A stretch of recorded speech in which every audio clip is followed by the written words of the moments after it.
누가복음 23장 28절에 30절의 말씀을 저와 여러분이 함께 읽겠습니다.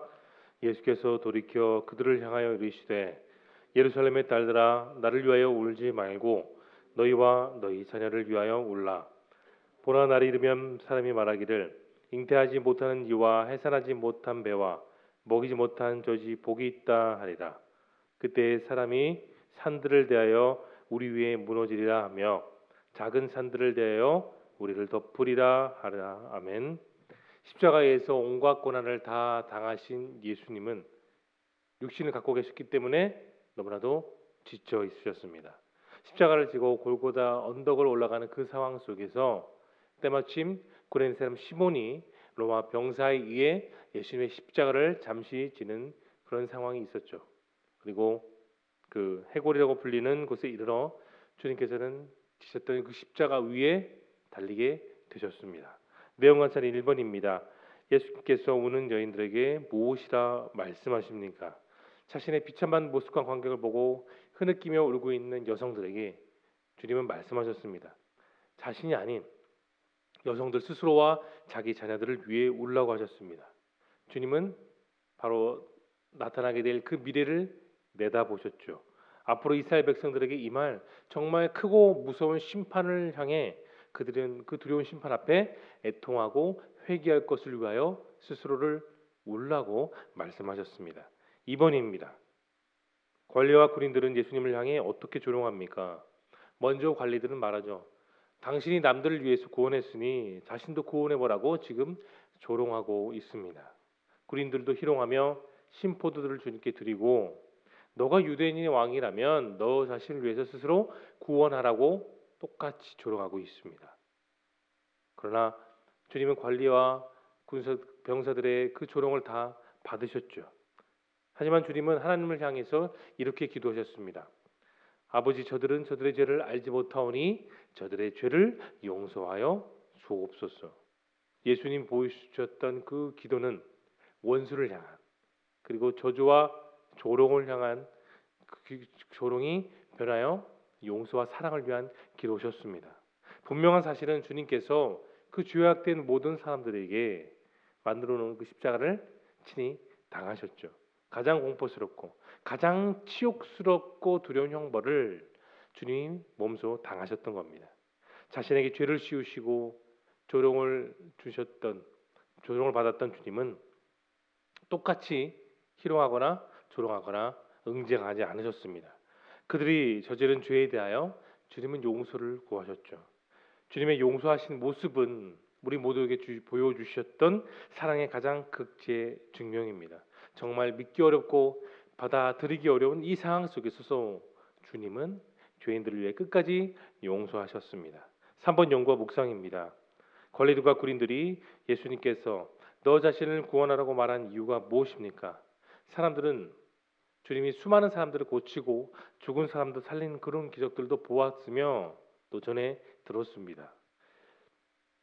십자가에 달려 계시는 주님의 상황은 그분이 메시아가 전혀 아닌 것 같은 그런 모습과 그런 상황 속이었어요. 예수님은 그저 죄인으로 평범한 십자가에 달린 사람으로 보였던 겁니다. 하지만 여기서 관리들과 군인들은 한 가지 사실을 놓치고 있었죠. 그들은 다 불행하게도 이 모든 상황을 하나님이 다 주관하셨다는 그 하나의 사실을 절대로 깨닫지 못했습니다. 오직 하나님의 독생자이신 예수님만 이 사실을 알고 계셨던 거죠. 군인들이 주님께 조롱하며 심포도주를 준 것은 우리가 읽고 있는 이 본문 누가만이 기록하고 있는 겁니다. 관리들과 군인들의 조롱, 십자가의 죄패, 그리고 십자가에 달린 그 강도의 조롱, 십자가에서 서서히 죽음을 맞이하신 주님께서는 가장 큰 아픔, 가장 극치의 슬픔을 겪고 계셨습니다.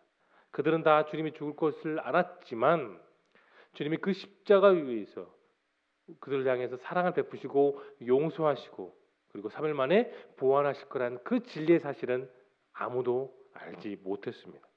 그들의 무모한 도전은 실패가 되었고 예수님은 부활과 소망으로 실제로 계신다는 유대인의 왕으로서 모든 사람들에게 증명하셨다는 그 사실을 알지 못했던 겁니다. 4번 느낀 점입니다. 예수님께서 어떤 분인지 모르고 말하는 권리와 군인을 보며 무엇을 느끼십니까? 여러분, 악인은 하나님을 경외하지 않으니 그의 마음에 신앙도 없고요, 지혜도 없습니다. 자기의 욕심을 쫓아 불의를 행할 뿐입니다. 이런 악인은 양심마저 없기 때문에 무엇이 의로운지 무엇이 악한지 구별할 수도 없는 거죠. 세상 사람들이 봤을 때 하나님께서 세상의 죄를 한 몸에 받으신 자신의 아들을 외면하는 것처럼 보이기는 했을 것입니다. 예수님의 사역은 실패로 보였고 아무런 의미를 주지 못했다고 유대인들은 그렇게 그때까지만 보았을 때 다 단정했죠. 권리와 군인들 같은 어리석은 사람들이 그렇습니다. 깨닫지 못하면 늘 영적인 무지 속에 그저 그런 삶을 살 수밖에 없어요. 그래서 전도서 1장 2절 솔로몬은 우리에게 이렇게 말합니다. 이르되 헛되고 헛되고 헛되니 모든 것이 다 헛되도다. 한탄과 아쉬움뿐만 남는 것이 아니라 이것은 무엇을 위한 깨달음일까요? 인생의 짧음에 대한 깨달음입니다. 인생의 행위로 이룰 수 없는 결과에 대한 깨달음이죠. 인간 존재, 그 불완전한 죄성이 가득한 모습에 대한 깨달음입니다. 여러분, 깨달음이란 뜻은 깨달은 말과 어디에 도달하는 말에 대한 합성어입니다. 여러분, 우리는 날마다 영적으로 깨어 있어야 합니다. 깨어 있는 영성을 갖고 깨어 있는 신앙생활을 하며 살아가야 우리는 나를 향한 예수님의 사랑을 우리는 조금이나마 깨달을 수가 있는 것이죠. 우리는 인생을 살아가면서 정말 다양한 고민과 염려와 문제와 근심을 다 겪고 살아가고 있습니다. 그러나 대부분 인간적인 생각에서 나온 해결책으로 살아가려고 하지 우리 인생의 근본 되신 주님을 바라보는 삶은 도통 보지 못합니다. 20세기를 대표하는 복음주의자 제임스 패커는 자신의 책 하나님을 아는 지식에서 이렇게 말하고 있습니다. 오늘날 교회의 열악함의 그 뿌리는 하나님에 대한 무지, 하나님에 대한 도, 하나님과 교통하는 일에 대한 무지가 여전히 자리 잡고 있다고 그 목사님은 그렇게 말하고 있습니다. 그래서 하나님에 대해 아는 것이 아니라 하나님 자체를 아는 것에 더 집중하고 살아가야 된다라고 그렇게 말하고 있습니다. 하나님을 우리가 바로 알 때, 하나님 자체를 바로 믿고 의지하고 깨달을 때에 하나님은 우리 인생의 모든 문제를 온전히 해결해 주심을 여러분 믿을 수 있기를 바랍니다. 5번 적용을 보겠습니다. 예수님께서 내 죄를 대신해 십자가에서 죽으시고 부활하신 구원자이심을 언제 확신했습니까? 십자가는 기독교가 현실에서 가장 중요한 종교임을 온전히 드러냅니다. 십자가가 고통과 죽음을 상징하는 것은 이 기독교가 인생의 암담한 현실을 온전히 바라보는 증거가 되죠. 십자가는 우리를 위해 새로운 생명을 위해서 죽어가셨던 그 예수님을 온전히 볼 수 있고 또 온전히 믿을 수 있는 가장 확실한 증거가 됩니다. 다시 말해 십자가는 항상 슬픔과 눈물로 얼룩진 이 세상을 온전하게 변화시켜 주시는 온전한 증거가 됩니다. 여러분, 대속의 십자가, 고난의 십자가를 지시는 분은 누구이십니까? 또 누구를 위해서 그 주님은 그렇게 십자가를 지셨나요? 나를 위해서 지셨습니다. 예수님은 나 때문에 고난을 당하시고 그 모든 고난 위에 피를 다 흘리시고 물을 다 흘리신 채 거기서 다 이루시고 육신의 숨짐을 보여주셨습니다. 그리고 그 십자가를 통하여 우리를 위해서 구속하신 그 예수님의 사랑을 온전히 증명하여 주셨죠. 나의 구원자 되신 주님이 언제나 나와 함께 계십니다. 하나님이 우리에게 주신 것은 두려운 마음이 아니고 저주가 아니라 온전한 사랑을 위해 하나님은 자신의 아들을 통하여 그 십자가를 우리에게 늘 보여주시고 각성시켜 주시는 겁니다. 지금은 그분에 대한 온전한 사랑과 신뢰만이 우리 마음에 가득할 뿐이죠. 하나님께로 나신 자 곧 그리스도가 우리를 통해서 십자가를 지셨기 때문에 우리가 오늘 이렇게 평안하게 살아갈 수 있는 겁니다. 낮에와 밤의 달도 우리를 해치지 못하고 이 세상에 어떠한 것도 공중권세 잡은 마귀도 우리를 넘어뜨릴 수가 없는 이유가 바로 나를 지키시는 주님이 나와 함께 하시기 때문입니다. 그러한 확신, 그러한 담대한 고백으로 오늘의 삶이 믿음으로 충만할 수 있기를 소망합니다. 마지막 결단을 보겠습니다. 구원의 은혜를 감사드리며 예수님을 더 알기 위해 여러분 오늘 무엇을 실천하시겠습니까? 순종할 마음이 있다고 해서 우리가 다 순종할 수 있는 건 아닙니다. 그렇다고 해서 능력이 없으면 마음대로 살아도 된다는 것도 아니죠.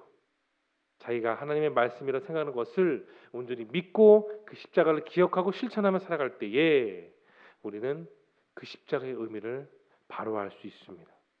여러분, 하나님을 순종하며 살려는 사람에게 그 십자가를 믿고 그 은혜를 오늘도 구하는 그런 한 명 한 명에게 오늘 충만한 은혜를 이 주일에 부어 주십니다. 우리는 그 과정이 필요합니다. 성령 하나님께서 오늘 이 주일 가운데 그 놀라운 과정으로 우리를 이끌어 가십니다. 정답을 아는 것도 필요하지만 그 정답을 알아가는 신앙의 과정이 있어야 진리를 우리는 온전히 깨달을 수 있습니다. 그래야 내게 주신 그 구원이 얼마나 값지고 얼마나 소중한지를 우리는 오늘 이 주일을 통해 다시 깨달을 수 있습니다. 오늘 이 귀한 시간을 통해 대속의 은혜, 구원의 은혜를 주신 그 주님과 오늘도 동행하는 귀한 이 주일이 될 수 있기를 예수님의 이름으로 축원합니다.